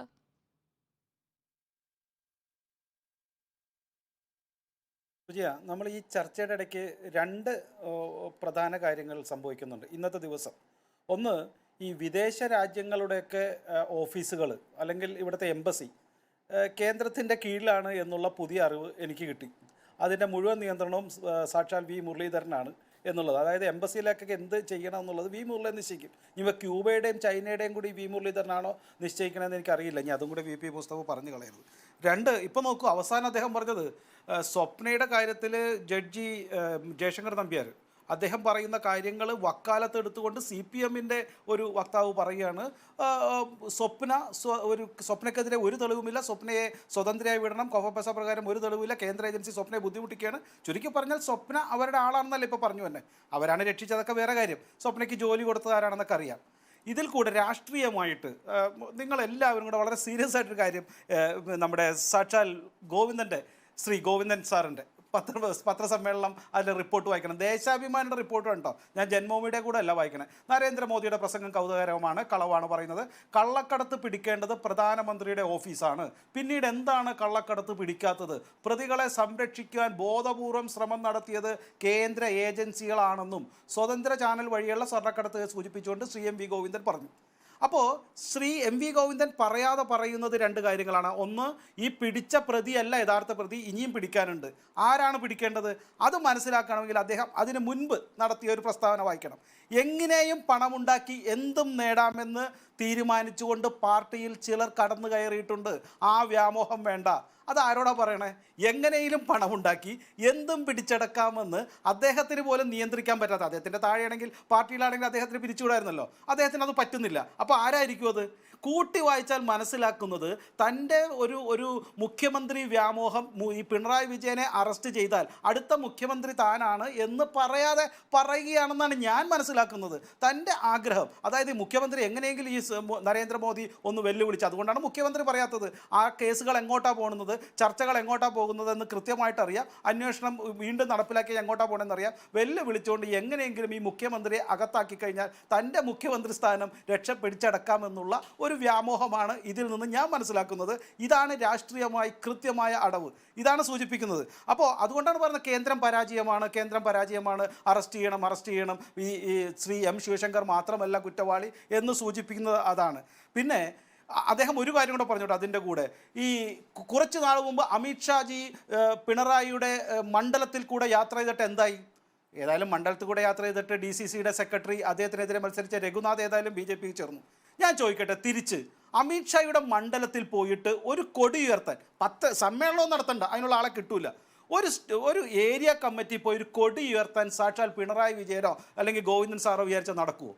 എന്നിട്ട് ഇവിടെ കിടന്ന് വെല്ലുവിളിക്കണം എന്തിനാ? ഞങ്ങൾ അതിൽ കൂടെ പ്രകടനം നടത്തി, ഞാനും നടന്ന ആളാ, ലക്ഷക്കണക്കിന് ആളുകൾ അതിൻ്റെ മുമ്പിൽ കൂടെ പ്രകടനം നടത്തി, ഞങ്ങൾ പ്രകടനം നടത്തും, അതുകൊണ്ട് വോട്ട് വർദ്ധിപ്പിക്കും, ഞങ്ങൾ ഇവിടെ നിരന്തരം ശ്രമിക്കും. കേരളത്തിൽ ഞങ്ങൾക്ക് ബാലുകേലാമറിയൊന്നുമല്ല, ഞങ്ങൾ നിരന്തരം പ്രവർത്തിച്ചിട്ടുണ്ട്. ഇവിടെ നിന്ന് ഞങ്ങൾക്ക് ഒരു സഖ്യ NDAയിലെ സ്ഥാനാർത്ഥി ജയിച്ചിട്ടുണ്ട്, രാജഗോപാൽ ജയിച്ചിട്ടുണ്ട്, പല മുനിസിപ്പാലിറ്റി ഞങ്ങൾ ഭരിക്കുന്നുണ്ട്, ഞങ്ങൾ നിരന്തര ശ്രമം നടത്തുന്നുണ്ട്. നിങ്ങൾ 10-13 പാർട്ടികളുമായി ചേർന്നുകൊണ്ട് ഇവിടെ ഭരണം നടത്തുന്നു ഒഴിച്ചു കഴിഞ്ഞാൽ തൃശ്ശൂർ ഞാൻ സൂചിപ്പിച്ചതുപോലെ 11% നിന്നും ഇന്ന് 31%, വിജയിച്ച 34%-മോ 33%-മുള്ള LDF UDF കക്ഷിയുടെ തൊട്ടുപുറകെ 31%-മായി ശിവശങ്കർ അങ്ങയുടെ ഇനിഷ്യലിനെ അല്ല, യഥാർത്ഥത്തിലുള്ള പബ്ലിക് റിലേഷൻസ് എന്ന PR-നെയാണ് ഞാൻ ഉദ്ദേശിക്കുന്നത്. PR വർക്കല്ലേ യഥാർത്ഥത്തിൽ തൃശ്ശൂരിൽ കണ്ടത് എന്ന ചോദ്യം പ്രതിപക്ഷം ഉന്നയിക്കുന്നുണ്ട്. അതായത് മറ്റ് ജില്ലകളിൽ നിന്നൊക്കെ സ്ത്രീകളെ ഇറക്കിക്കൊണ്ട് ഒരു സ്ത്രീ ശക്തി സമ്മേളനം സംഘടിപ്പിക്കുന്നു. ആ സമ്മേളനത്തിലെ പങ്കാളിത്തം തൃശ്ശൂരിൽ അങ്ങ് വോട്ടാകുമെന്നൊക്കെ സ്ഥാപിക്കാൻ ശ്രമിക്കുന്നത് മണ്ടത്തരമല്ലേ? യുവം സമ്മേളനത്തിൽ, സ്ത്രീ ശക്തി സമ്മേളനത്തിൽ, ഇനിയിപ്പോൾ അടുത്ത ഒരു സമ്മേളനത്തിൽ ഈ ആളെ കൂട്ടിയത് കൊണ്ട് കാര്യമുണ്ടോ? അല്ലെങ്കിൽ ആളെണ്ണം കാണിച്ച് പ്രധാനമന്ത്രിയുടെ മുന്നിൽ ഒരു നരേന്ദ്രമോദി വരുമ്പോഴുള്ള ഒരു ഷോ കാണിച്ചിട്ട് കാര്യമുണ്ടോ? യഥാർത്ഥത്തിൽ വോട്ടിലേക്ക് എത്തിക്കാൻ, വിജയിക്കാൻ എന്തുകൊണ്ടാണ് കേരളത്തിലെ നേതൃത്വത്തിന് കഴിയാതെ പോകുന്നത്? പ്രധാനമന്ത്രിയും അമിത്ഷായും ഒക്കെ വന്നു പോകുമ്പോഴും അവർക്ക് തിരിച്ചൊരു റിസൾട്ട് കൊടുക്കാൻ താങ്കളുടെ കേരള ഘടകത്തിന് എന്തുകൊണ്ട് കഴിയുന്നില്ല? സുജിയ, ഞാൻ ചോദിക്കട്ടെ, എന്നെങ്കിലും ഇവർ ഇത്തരത്തിലുള്ള നരേന്ദ്രമോദി വിജയിക്കുമെന്നും അത് ഇപ്പം ഗുജറാത്തിലായാലും അതുപോലെ തന്നെ ലക്നൌയിലായാലും അയോധ്യയിലായാലും യു പിയിലൊക്കെ BJP രണ്ടാമത് ജയിച്ചു കഴിഞ്ഞാൽ ഞാൻ രാഷ്ട്രീയ പ്രവർത്തനം അവസാനിപ്പിക്കും, ഞാൻ ഇവിടുത്തെ ഒരു ജേർണലിസം അവസാനിപ്പിക്കും എന്നൊക്കെ പറഞ്ഞ ആൾക്കാർ വരെ ഈ കേരളത്തിലുണ്ട്. അപ്പോൾ ഒരിക്കലും ഒരു BJP ജയിക്കുമെന്നോ അടുത്തവണ നരേന്ദ്രമോദി വരുമെന്ന് ഇവർ സമ്മതിക്കൂ? ഒരിക്കലും സമ്മതിക്കില്ല. ശശി തരൂർ ആത്മാർത്ഥമായി പറഞ്ഞിട്ടുണ്ടാകാം, പക്ഷേ കോൺഗ്രസ്സുകാരോ CPM-കാരോ സമ്മതിക്കില്ല. ഇത് ഞാൻ ചോദിക്കട്ടെ, ഇത് കേരളത്തിൽ തൃശ്ശൂർ ജില്ലാ നാരി സമ്മേളനമാണെന്നാണോ ഞങ്ങൾ പറഞ്ഞിരുന്നത്? കേരളത്തിൽ നിന്ന് എല്ലായിടത്തും വന്നിരുന്നു. നരേന്ദ്രമോദിയെ കാണാൻ ചിലപ്പോൾ കേരളത്തിൽ നിന്ന് പുറത്തും വന്നിട്ടുണ്ടാകാം. അത് നാരി സമ്മേളനം എന്ന് വെച്ച് കഴിഞ്ഞാൽ കേരളത്തിലെ ജനങ്ങൾക്ക് നരേന്ദ്രമോദിയെ കാണുവാനും നരേന്ദ്രമോദിയുടെ കാലത്ത് നടത്തിയ വികസന പ്രവർത്തനങ്ങളെക്കുറിച്ച്, നേട്ടങ്ങളെക്കുറിച്ച്, അല്ലാണ്ട് ഒരു വാഗ്ദാനമല്ല, നടപ്പിലാക്കിയ നേട്ടങ്ങളെക്കുറിച്ച് പഠിക്കുവാനാണ് വരുന്നത്. അത് തൃശ്ശൂരിൽ നിന്നും ഉണ്ടാകും, അത് കേരളത്തിൻ്റെ പല ഭാഗത്തും ഉണ്ടാകും. പക്ഷേ അലയടി കേരളത്തിൽ മുഴുവൻ ഉണ്ടായി എന്നുള്ളതല്ല ഇവരുടെ ഭയം സൂചിപ്പിക്കുന്നത്. ഇവരുടെ ഭയം സൂചിപ്പിക്കുന്നത് പോരെ. പക്ഷേ ശ്രീ PR ശിവശങ്കർ, ഞാൻ താങ്കളിലേക്ക് വരാം. ശ്രീ എസ് ശ്രീകുമാർ, കോൺഗ്രസ് ഭയന്നോ ഇന്നലത്തെ തൃശ്ശൂരിലെ മോദിപൂരം കണ്ട്? ശ്രീമതി സുജയ, കഴിഞ്ഞ മാസം എറണാകുളത്ത് മഹിളാ കോൺഗ്രസ് ഒരു ഉത്സവം എന്തോ പേരിട്ടിട്ട് വലിയ സമ്മേളനം നടത്തി. വലിയൊരു സമ്മേളനമാണ് രാഹുൽ ഗാന്ധി പങ്കെടുത്തത്. അത് കണ്ടല്ലോ. അതുപോലെ CPM-ന് സംഘടിപ്പിക്കാം, കോൺഗ്രസിനെ സംഘടിപ്പിക്കാം, BJPക്ക് സംഘടിപ്പിക്കാം. അതല്ലല്ലോ വോട്ട്. അങ്ങനെയാണെങ്കിൽ ശബരിമല കാലത്തൊക്കെ വോട്ട് കിട്ടി BJP ജയിക്കേണ്ടതല്ലേ? BJPക്ക് കേരളത്തിൽ MP സ്ഥാനം കിട്ടില്ല എന്നുള്ളത് ഒരു യാഥാർത്ഥ്യമാണ്. അതോടെ നിൽക്കട്ടെ. രണ്ടാമത്തെ കാര്യം, ഇവിടെ നമ്മൾ BJP സമ്മേളനത്തെക്കുറിച്ച് ശ്രീ ശിവശങ്കർ പറഞ്ഞല്ലോ. ഞാൻ ഒരൊറ്റ കാര്യം അദ്ദേഹത്തിൻ്റെ ശ്രദ്ധയിൽപ്പെടുത്തുകയാണ്. ഇതൊരു മഹിളാ സമ്മേളനമായിരുന്നില്ലേ? BJPയുടെ സംസ്ഥാന വൈസ് പ്രസിഡൻ്റ് ആയിരുന്ന, ഇപ്പോൾ ദേശീയ കൗൺസിൽ അംഗമായിരുന്ന ശ്രീമതി MS സമ്പൂർണയെ ആ സമ്മേളനത്തിൻ്റെ വേദിയിൽ പോലും കയറ്റിയില്ല. തൃശ്ശൂർക്കാരിയാണ്. എന്തായിരിക്കാം കാരണം? എനിക്കറിയില്ല, പാർട്ടിയാണ് പറയേണ്ടത്. നാഷണൽ കൗൺസിൽ മെമ്പറാണ്, മഹിളാ സമ്മേളനമാണല്ലോ. ഞാൻ അവരെ പറഞ്ഞ് നിർത്തുക. കാരണം BJPയിലത്തെ ആ ഒരു ഉദാഹരണം ഞാൻ അവിടെ കാണിച്ചെന്നുള്ളൂ. അവരുടെ ഐക്യവും സ്ത്രീശക്തി എന്നൊക്കെ പറയുമ്പോൾ സ്വന്തം പാർട്ടിയിലത്തെ ഐക്യത്തിൻ്റെ ഒരു കാര്യം ഞാൻ സൂചിപ്പിച്ചെന്നേ ഉള്ളൂ. പിന്നെ ഇവിടെ ശ്രീ മുസ്തഫ ഒരു കാര്യം പറഞ്ഞു, മുഖ്യമന്ത്രിയുടെ ഓഫീസ് എന്ന് പറഞ്ഞില്ല എന്ന്. ശരിയാണ്, അത് മുസ്തഫയ്ക്ക് മനസ്സിലാവും, എല്ലാവർക്കും മനസ്സിലാകും. ഇത് തന്നെയാണ് അഡ്ജസ്റ്റ്മെൻ്റ് എന്ന് പറയുന്നത്. നേരിട്ട് പറയില്ല. ശ്രീ പിണറായി വിജയൻ ഇന്നേ വരെ മോദിയെന്നോ അമിത്ഷായെന്നോ പറഞ്ഞൊരു ആരോപണം ഉന്നയിച്ചിട്ടില്ല. തിരിച്ച് ശ്രീ നരേന്ദ്രമോദിയും പിണറായി വിജയൻ എന്ന് പറഞ്ഞ ആരോപണം ഉന്നയിക്കുന്നില്ല. ഇതാണ് കോൺഗ്രസ് പറയുന്ന അഡ്ജസ്റ്റ്മെൻറ്റ്. അതേ പറഞ്ഞോളൂ. ഇതൊക്കെ അങ്ങനെ adjust ചെയ്തിട്ട് എന്ത് യാഥാർത്ഥ്യങ്ങളായതുകൊണ്ട് നേടാനാണ്? ഒളിച്ചു വെക്കാൻ പറ്റില്ല. എൻ അതാണ് അങ്ങനെ ശ്രീകുമാർ, വരുന്നത്. എൻ ശ്രീകുമാർ, കേരളത്തിൽ ഒരു അക്കൗണ്ട് തുറക്കാൻ കഴിയുന്നില്ല എന്ന നാണക്കേട് വർഷങ്ങളായി കേട്ടുകൊണ്ടിരിക്കുകയാണ്. ഇടയ്ക്കൊന്ന് തുറന്നു, അത് വീണ്ടും അടച്ചു. അപ്പോൾ അങ്ങനെ ഈ നാണക്കേട് കൊണ്ട് നട്ടം തിരിഞ്ഞിരിക്കുന്ന BJPക്ക് എന്തിനാണ് അങ്ങനെ ഒരു ഒത്തുതീർപ്പിന് അല്ലെങ്കിൽ ഒത്തുകളിക്ക് പോകേണ്ടി വരുന്ന ഒരു സാഹചര്യമുണ്ടോ? അത് ആ പറയുന്നതിന്റെ ഒരു യുക്തി എന്താണ്? അതിനുള്ള അങ്ങയുടെ അവശേഷിക്കുന്നത് 10 മിനിറ്റ് സമയമാണ്. ശ്രീ എൻ ശ്രീകുമാർ, താങ്കൾ സംസാരിച്ചു കൊണ്ടിരിക്കുമ്പോഴാണ് നമ്മളൊരു ഇടവേളയിലേക്ക് പോയത്. താങ്കൾക്ക് ഇനി മുന്നോട്ട് വയ്ക്കാനുള്ള ആർഗ്യുമെന്റ് എന്താണ്? 2 ദിവസം കൊണ്ട് എല്ലാം നൈമിഷികമായ ഒരു പ്രസംഗ ഉള്ളടക്കമാണ് എന്നതൊക്കെ വാദത്തിന് വേണ്ടി സമ്മതിച്ചാൽ പോലും ഇനി അങ്ങോട്ട് തെരഞ്ഞെടുപ്പാണ്. കൃത്യമായ ഒരു ബദലുണ്ടോ കയ്യിൽ ഈ ഗ്യാരണ്ടിക്കൊക്കെ പകരം വെക്കാൻ? സുജയ, ഞാൻ അതിൽ നേരത്തെ സുജയ ചോദിച്ചൊരു ചോദ്യമുണ്ട്, എന്താണ് ഈ അഡ്ജസ്റ്റ്മെൻറ്റ്, എന്താ നേട്ടം എന്ന് ചോദിച്ചു. ആ നേട്ടം എന്ന് വെച്ചാൽ കോൺഗ്രസിനെ തോൽപ്പിക്കുക എന്നുള്ള നേട്ടം മാത്രമേ ഉള്ളൂ. കാരണം ഒരു കേസിൻ്റെ അന്തിമ ഫലം ഒരിടത്തും കാണുന്നില്ല. കേരളത്തിന് പുറത്ത് അങ്ങനെയല്ലല്ലോ. എന്തൊരു സ്പീഡാണ് അന്വേഷണ ഏജൻസിക്ക് മറ്റ് രാഷ്ട്രീയ കക്ഷി നേതാക്കളെയൊക്കെ അറസ്റ്റ് ചെയ്യാൻ, തമിഴ്നാട് മന്ത്രി അറസ്റ്റ് ചെയ്തൊക്കെ നമ്മൾ കണ്ടതല്ലേ. അതുപോലൊന്നും കേരളത്തിൽ സ്പീഡ് കാണുന്നില്ല. അതാണ് ഈ അഡ്ജസ്റ്റ്മെൻ്റ് എന്ന് സംശയിക്കാൻ കാരണം. പിന്നെ ഈ പ്രധാനമന്ത്രി ഇന്നലെ പറഞ്ഞത്, അദ്ദേഹം BJPയുടെയോ NDAയുടെയോ ഇവർ പറയാറുണ്ട്, BJPക്കാരൊക്കെ പറയാറുണ്ട് ഏകാധിപത്യമാണ് കോൺഗ്രസിലും CPMലും എന്നൊക്കെ, ഒരു കുടുംബത്തിൻ്റെ ആധിപത്യമാണെന്നൊക്കെ പറയാറുണ്ട്. ഇപ്പോൾ CPMനും കൂടെ ഇതിൽ ചേർത്തിട്ടുണ്ട്. അതെങ്ങനെ എനിക്ക് മനസ്സിലാവുന്നില്ല. കേരളത്തിലെ ചില കാര്യങ്ങൾ ഓർത്തുകൊണ്ടായിരിക്കാം. പക്ഷേ ദേശീയ തലത്തിൽ കോൺഗ്രസിനെതിരെ എപ്പോഴും പറയുന്നതാണ് അവരെ ഒരു കുടുംബാധിപത്യം എന്ന്. ഇവിടെ സർവാധിപത്യമല്ലേ, ഒരു നരേന്ദ്രമോദിയുടെ സർവാധിപത്യമല്ലേ BJP കാണുന്നത്. ഇന്നലെ നോക്കൂ, അദ്ദേഹം തൃശ്ശൂർ പ്രസംഗിച്ചപ്പോൾ BJPയുടെ ഗ്യാരണ്ടി എന്നല്ല പറഞ്ഞ്, അല്ലെ NDAയുടെ ഗ്യാരണ്ടി എന്നല്ല പറഞ്ഞ്, മോദിയുടെ ഗ്യാരണ്ടി. എനിക്ക് തോന്നുന്ന ഒരു 10ഓ 15ഓ പ്രാവശ്യമെങ്കിലും അദ്ദേഹം മോദി ഗ്യാരണ്ടി എന്ന് പറഞ്ഞിട്ടുണ്ടാവും. അതൊരു ഉത്തരേന്ത്യൻ പ്രസംഗ ശൈലിയാണ്. അത് ഈ ശ്രീ ശിവശങ്കറിനെ പോലുള്ള കേരള നേതാക്കൾ അദ്ദേഹത്തിന് പറഞ്ഞു കൊടുക്കണമായിരുന്നു. ഇത് കേരളമാണ്, ഇവിടെ അങ്ങനെയൊന്നും പറഞ്ഞാൽ ഏശില്ല. കാരണം ഇവിടെ അത്യാവശ്യം രാഷ്ട്രീയമൊക്കെ നോക്കിയിട്ട് വോട്ട് ചെയ്യുന്നവരാണെന്ന് മനസ്സിലാക്കണം. കാരണം BJPയുടെ നയങ്ങളും പരിപാടികളും എല്ലാം വീക്ഷിച്ചുകൊണ്ടിരിക്കുന്നവരാണ് ഈ കേരളത്തിലുള്ളവർ. ശ്രീകുമാർ, ഇപ്പോൾ ഒരു വ്യത്യാസമുണ്ട്. NDAക്ക് മോദിയുടെ ഗ്യാരണ്ടി എന്ന് പറയുന്നതിന് NDAയിലെ നേതാക്കൾക്ക് ആർക്കും ഒരു കുഴപ്പവുമില്ല, സന്തോഷമേ ഉള്ളൂ. പക്ഷേ ഇന്ത്യ മുന്നണിയിൽ അങ്ങനെയാണോ കാര്യങ്ങൾ? എത്ര നേതാക്കളാണ്? നിതീഷ് കുമാറിന്റെ ഗ്യാരണ്ടി എന്ന് പറയണം, മല്ലികാർജ്ജുൻ ഖാർഗെയുടെ ഗ്യാരണ്ടി എന്ന് പറയണം, രാഹുൽ ഗാന്ധിയുടെ ഗ്യാരണ്ടി എന്ന് പറയണം, അങ്ങനെ ഒരുപാട്, മമതാ ബാനർജിയുടെ പറയണം, അങ്ങനെ ഒരുപാട് നേതാക്കളുടെ ഗ്യാരണ്ടി എന്ന് പറയേണ്ടിടത്ത് ഇവിടെ ഒരു സിംഗിൾ ഫിഗർ നിൽക്കുകയാണ്. അതിനുള്ള ബദലുണ്ടോ കയ്യിൽ എന്നതാണ് ചോദ്യം. സ്ട്രെയിറ്റ് ആയി അഡ്ജസ്റ്റ്മെന്റ് ഒക്കെ പറഞ്ഞ് എത്ര കാലം മുന്നോട്ട് പോകും? അല്ല, അതായത് BJPക്ക് നരേന്ദ്രമോദി എന്ന് പറഞ്ഞതുപോലെ കോൺഗ്രസിന് ഒരു കുടുംബമുണ്ട്. അതൊരു റിയാലിറ്റിയാണ് സൂചിയ. നമ്മളാരും നിഷേധിക്കുന്നില്ലത്, കോൺഗ്രസ്സുകാരും നിഷേധിക്കുന്നില്ല. ഒരു കുടുംബം, നെഹ്റു കുടുംബം, ഇപ്പം ഗാന്ധി കുടുംബം, 1969 ശേഷമുള്ള ഇന്ദിരാഗാന്ധിയുടെ കോൺഗ്രസ്സാണ്. ആ ഇന്ദിരാഗാന്ധിയുടെ കോൺഗ്രസിനെ കുടുംബത്തെ ഒരു യാഥാർത്ഥ്യമായി കണ്ടുകൊണ്ടാണ് ഇന്നും കോൺഗ്രസ് നീങ്ങുന്നത്. അതുകൊണ്ടാണ് മല്ലികാർജ്ജുൻ ഖാർഗെ കോൺഗ്രസ് പ്രസിഡന്റ് ആണെങ്കിലും രാഹുൽ ഗാന്ധിയോടും പ്രിയങ്കയോടും നേരത്തെ സോണിയാഗാന്ധിയോടും സജീവ രാഷ്ട്രീയത്തിലുള്ളപ്പോൾ ഒരു സ്നേഹം കാണിച്ചിരുന്നത്. അതിപ്പോഴും മാറില്ല, ആ മാറ്റം ഇപ്പോഴും ഇല്ല. പക്ഷേ അതുപോലെ അപ്പുറത്തെ സർവാധിപത്യം, രണ്ടും തമ്മിൽ വലിയ വ്യത്യാസം ഞാൻ കാണുന്നില്ല. പിന്നെ ഭരണത്തിലിരിക്കുകയാണ് ഒരു പാർട്ടി. ഭരണത്തിലിരിക്കുമ്പോഴുള്ള വ്യത്യാസം സുജയ്ക്ക് അറിയില്ലേ? ഒരു പാർട്ടിയും മുന്നണിയും ഭരണത്തിലിരിക്കുമ്പോൾ തീർച്ചയായിട്ടും ആ മുന്നണിയെ നയിക്കുന്ന മുഖ്യകക്ഷിക്ക് പ്രാമാണിത്വം കിട്ടും. അതാണ് ഇവിടെ BJPക്ക് സംഭവിച്ചത്. നേരെ മറിച്ച് അവർ പ്രതിപക്ഷത്തിരിക്കട്ടെ, അപ്പോൾ കാണാൻ NDAയിലെ കേരളത്തിൽ മാറി മാറി ഭരിക്കുന്നുണ്ടല്ലോ. പക്ഷേ മൈക്കിന് വേണ്ടി അടിവെക്കുന്ന KPCC പ്രസിഡന്റിനെയും പ്രതിപക്ഷ നേതാവിനെയും അല്ലേ നമ്മൾ പുതുപ്പള്ളിയിൽ കണ്ടത്? പക്ഷേ ഇടതുമുന്നണിയിൽ അങ്ങനെയാണോ? പിണറായി വിജയൻ പറഞ്ഞാൽ അത് അംഗീകരിക്കും മുന്നണി. നമ്മൾ ആദ്യം നന്നായിട്ട് വേണ്ടേ നാട് നന്നാക്കാൻ? CPM ഉൾപ്പെടുത്തത് ഈ കാരണം കൊണ്ടായിരിക്കാം. അല്ല, ഞാൻ പറഞ്ഞത് എല്ലാ രാഷ്ട്രീയ കക്ഷികളിലും എല്ലാ മുന്നണികളിലും കാലത്തിനനുസരിച്ച് മാറ്റം ഉണ്ടാവും. ഇപ്പോൾ കേരളത്തിൽ നിങ്ങൾ നോക്കൂ, കേരളത്തിൽ ഇന്നിപ്പോൾ ഞാൻ പറഞ്ഞുതരാം, ശ്രീ K സുരേന്ദ്രൻ്റെ പ്രസ്താവന കണ്ടു. തൃശ്ശൂരിലെ യൂത്ത് കോൺഗ്രസിൻ്റെ കേസിൻ്റെ സമരവുമായി ബന്ധപ്പെട്ട്, അതായത് ഒരു ആൽമരത്തിൻ്റെ ചില്ലുകൾ മുറിച്ചെ സംബന്ധിച്ച് അവരൊരു സമരം നടത്തി. അപ്പോൾ അതിൽ എന്തോ ഒരു മറ്റേ ഗോമയം കൊണ്ടുള്ള എന്തോ ഒരു ഇത് തളിക്കാൻ പോകുന്നു എന്നൊക്കെ പറഞ്ഞുകൊണ്ട് ആക്ഷേപമൊക്കെ പറഞ്ഞപ്പോൾ അദ്ദേഹം പറഞ്ഞു, സവർണ മേധാവിത്വത്തിന് ഇങ്ങനെ മേധാവിത്വം ആയതുകൊണ്ടാണ് കോൺഗ്രസ് എന്ന്. ശ്രീ K സുധാകരൻ സവർണനാണോ? ശ്രീമതി സുജിയ, കേരളത്തിലെ കാര്യമല്ലേ നമ്മൾ സംസാരിക്കുന്നത്? K സുധാകരൻ സവർണനാണോ? അപ്പോൾ അതൊക്കെ ഈ BJP ഒരു കാര്യം പറയുമ്പോൾ അവർ ആലോചിക്കുന്നില്ല എന്നുള്ളതാണ്. ഒരു അതിവൈകാരികതയിൽ എന്തെങ്കിലുമൊക്കെ പറയുകയാണ്. പിന്നെ സുജയ ചോദിച്ച ചോദ്യം, കേരളത്തിലെ കോൺഗ്രസിൻ്റെ ഒരു പുതിയ നേതൃത്വം ഇപ്പോൾ വന്നത് എങ്ങനെയാണ്? മുൻപ് എങ്ങനെയാണെന്ന് വെച്ചാൽ AK ആൻ്റണി, ഉമ്മൻചാണ്ടി, വയലാർ രവി, അങ്ങനെ ഒരു ടീമായിരുന്നു. ഇപ്പോൾ അതല്ല, ഒരു ചെറിയ മാറ്റം സംഭവിച്ചു. അപ്പോൾ എന്താണ്, ഒരേ തുല്യരിൽ ഒന്നാമനായി വരേണ്ട രണ്ടുപേരൊക്കെ ഒരുപോലെ വരുന്നു. എന്തോ ഇപ്പോൾ VM സുധീരൻ പറഞ്ഞതുപോലെയല്ലേ കോൺഗ്രസിലെ കാര്യമില്ല?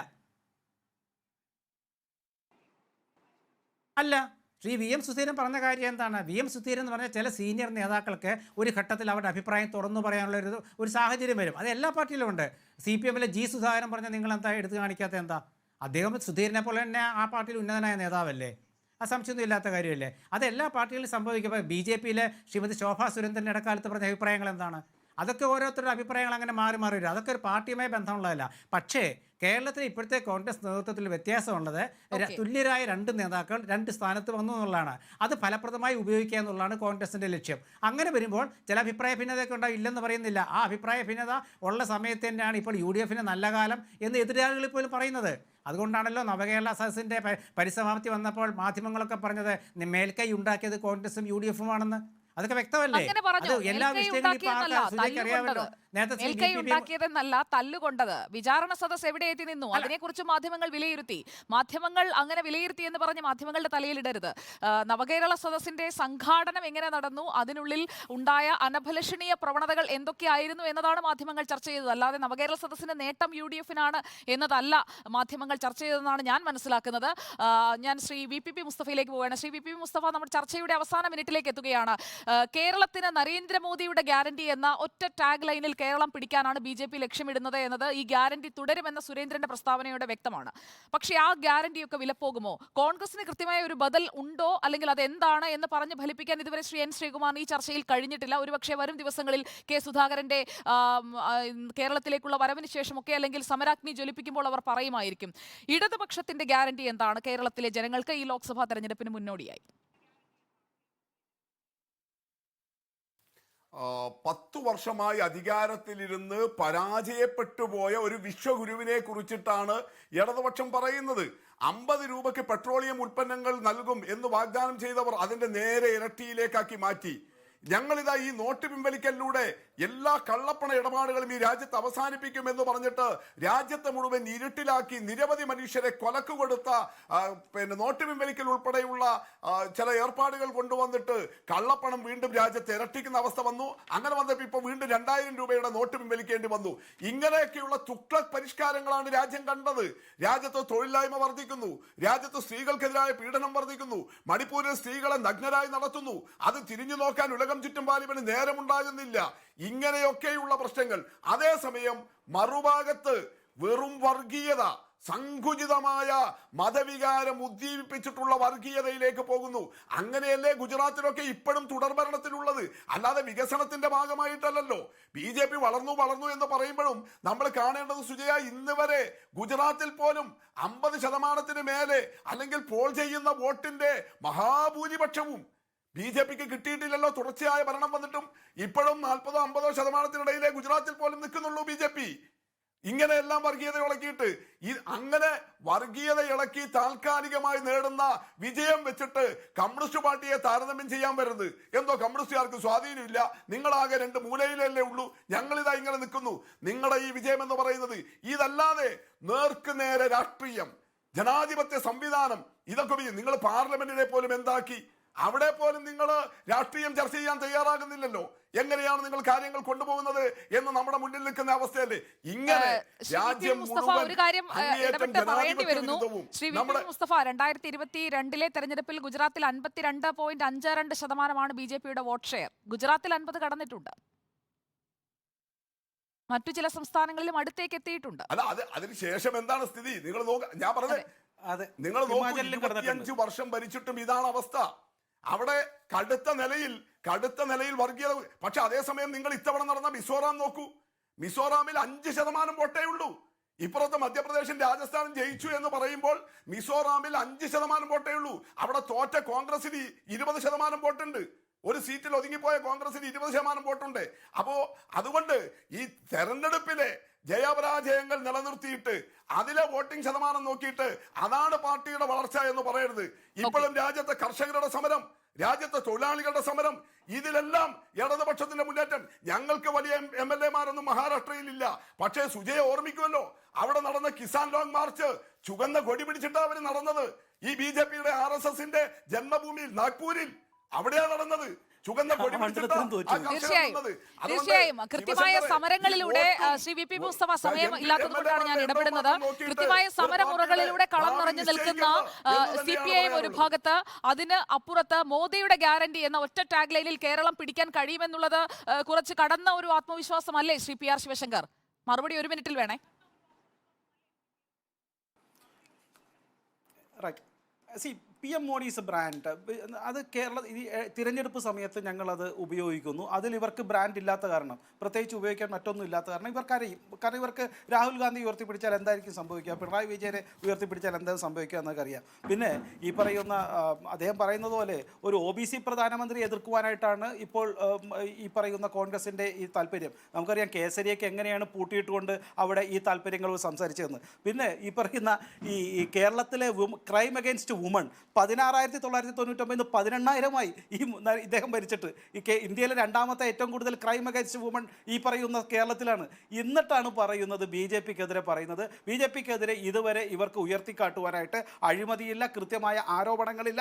അതുകൊണ്ട് ഈ പഴകി ദ്രവിച്ച നോട്ട് നിരോധനവും അതുപോലെ തന്നെ പെട്രോൾ വിഷയവും അല്ലാണ്ട് കേരളത്തിലെ ജനങ്ങളുടെ മുന്നിൽ വെക്കുവാനായിട്ട് പുതിയ ആയുധമില്ലാത്തത് കൊണ്ട് നട്ടം തിരികെയാണ് ഈ പറയുന്ന ഇടതുപക്ഷവും മുഖ്യമന്ത്രിയുടെ മുന്നിലേക്ക് വരാൻ പോകുന്നത്. ഇതിനെ ഓക്കെ, സമയം അവസാനിക്കുന്നത് കൊണ്ടാണ് ഞാൻ ഇടപെടുന്നത്. മുഖ്യമന്ത്രിയുടെ പേര് എന്തുകൊണ്ട് പ്രധാനമന്ത്രി അല്ലെങ്കിൽ മുഖ്യമന്ത്രി എന്ന അദ്ദേഹത്തിന്റെ പദവി പോലും എടുത്തു പറയാതെ ഏത് ഓഫീസ് എന്ന് മാത്രം പറഞ്ഞൊതുക്കിയത് അത് അഡ്ജസ്റ്റ്മെന്റ് ആണോ എന്ന ചോദ്യം കോൺഗ്രസ് ആവർത്തിച്ചുന്നയിക്കുന്നുണ്ട്. അതിനുള്ള മറുപടി വരും ദിവസങ്ങളിൽ മുഖ്യമന്ത്രി തന്നെ പറയുമെന്ന് പ്രതീക്ഷിച്ചുകൊണ്ട് ഇന്നത്തെ ചർച്ച നമ്മൾ ഇവിടെ അവസാനിപ്പിക്കുകയാണ്. പങ്കെടുത്ത അതിഥികൾക്ക് നന്ദി.